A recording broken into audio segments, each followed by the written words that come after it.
Dear voters of Jurong GRC, my name is Ravi Philemon. Today, Prime Minister Lee Hsien Loong said voters have to choose between stability and diversity. This is a false choice. Singaporeans know you cannot put all your eggs in one basket. Diversity is the only way to bring stability to Singapore in a post-COVID-19 world. My fellow candidates have explained to you why it is important for the voters of Jurong GRC to give us your votes. Before I continue giving my speech in English, let me say a few words in Tamil. அன்பான Jurong குழு தொகுதி வாக்காளர்களே, ஜூலை 10ஆம் தேதி ஒரு முக்கியமான நாள். உங்கள் வாக்குகளை நீங்கள் செலுத்தும் நாள். நீங்கள் வாக்களிக்கும் முன்னால் யாருக்காக, எதற்காக வாக்களிக்கிறோம் என்பதை ஒரு நிமிடம் யோசித்து பாருங்கள்.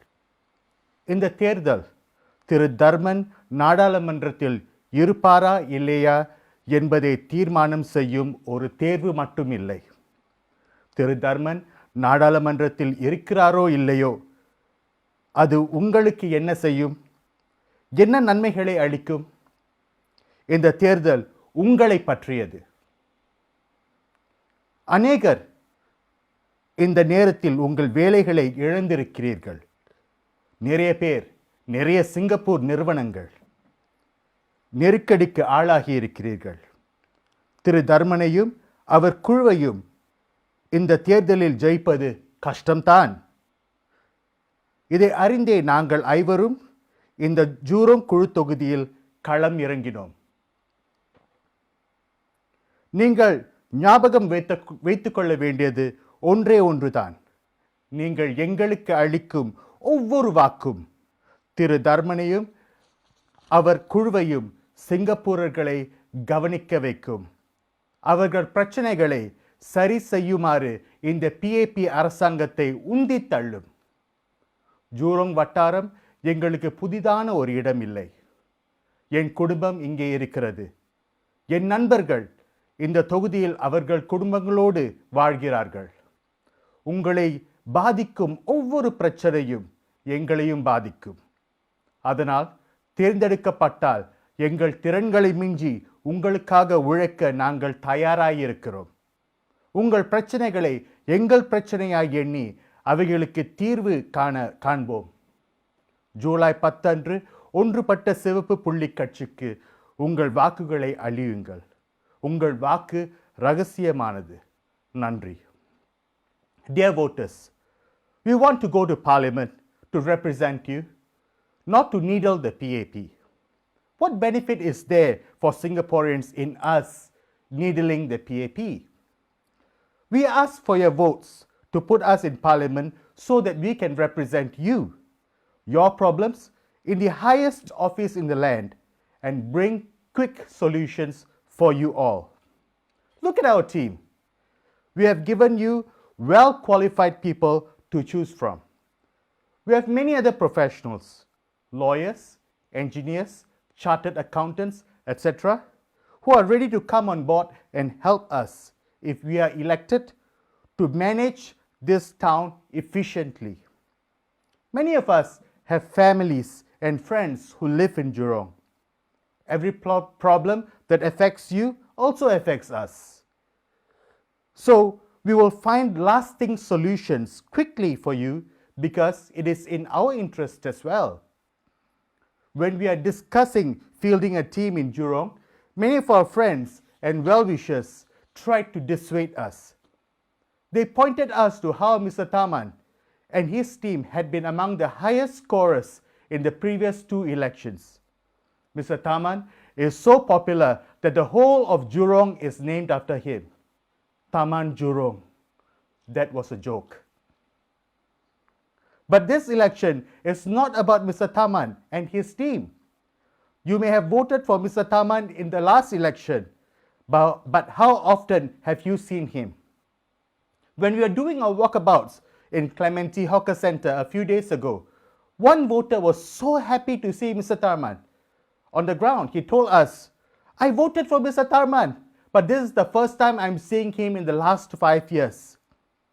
So he voted for Mr. Tharman, but he got Tan Wu Meng instead. How is the issue of whether Mr. Tharman will be in Parliament or not is more important than you, your families, and the problems that you face. On July 10, when you go to the polls, remember that this election is about you. Many of you have lost your jobs. Many more will lose jobs in the months to come.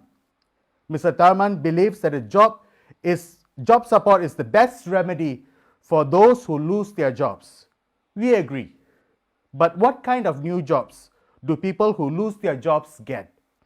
I know a woman who was working as a retail assistant earning $2,000 and lost her job. She found another job as a production operator, but her income dropped to $1,600. She is the sole breadwinner and has 2 school-going children and an elderly mother to support. $400 is a lot for her. How is her jobs, a low-paying job, the best support for this family? My own friend was a senior manager in the oil and gas sector and lost his high-paying job. Now, he works as a security guard, works 2 12-hour shifts on Sundays, and still earns just 1/5 of what he used to earn in the past. It has placed a huge strain on him. Not just financial strain, but also fractures in relationship between his wife and children, because they cannot have the same kind of lifestyle that they had in the past. How will more jobs give my friend better peace of mind? How will it save his family? Singaporeans need careers, not just job opportunities. So, let me get this straight. While foreign talents will be coming in to take up more permanent jobs because we are an open society, Mr. Tharman is urging Singaporeans to take up temporary assignments until more permanent ones open up. Dear Jurong voters, do you see that Mr. Tharman is part of the problem? No doubt, Mr. Tharman is a good man, but he is restrained by the ideology of the PAP, a government which places the interests of banks and multinational corporations above that of Singaporeans and our local businesses.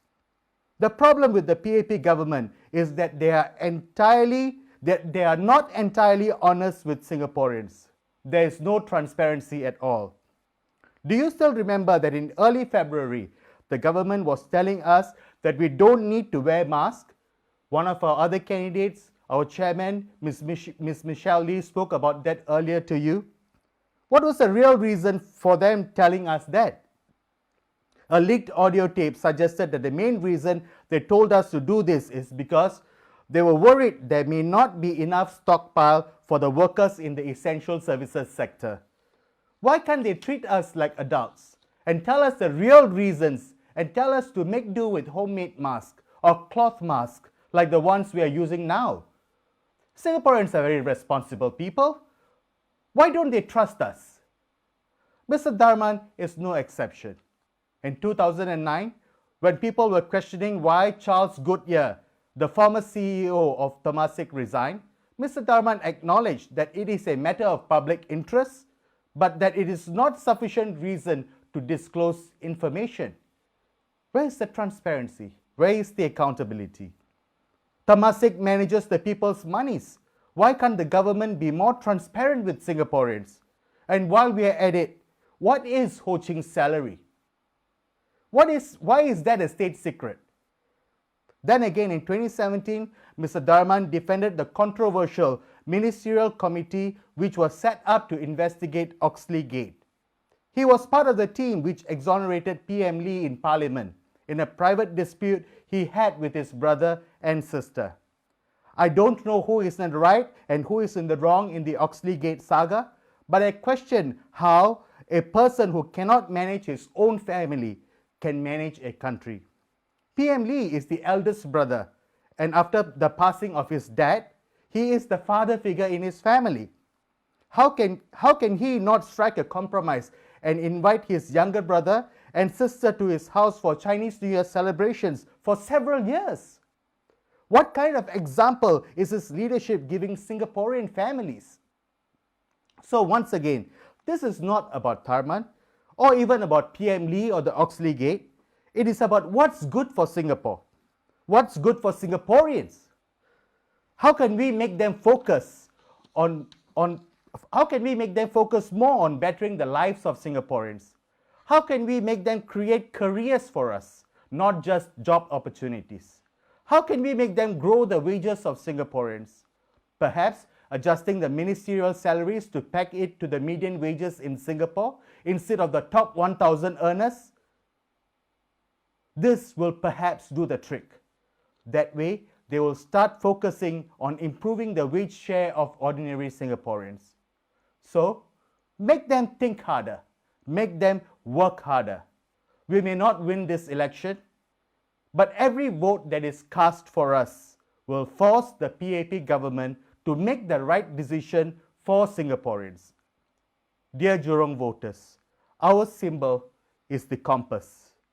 The compass is not us, the candidates or the members of Red Dot United. The compass is you, the people of Singapore. We believe in collective wisdom. We believe that just like how the compass is always pointing in the right direction, you, the people of Singapore, will point this government in the right direction with your votes. Remember this when you go to the polls on July 10. Remember that your vote is secret. Remember that this election is about your family and you, about how you have to be empowered to be the captains of your own lives and your own families. Vote for Red Dot United. Thank you.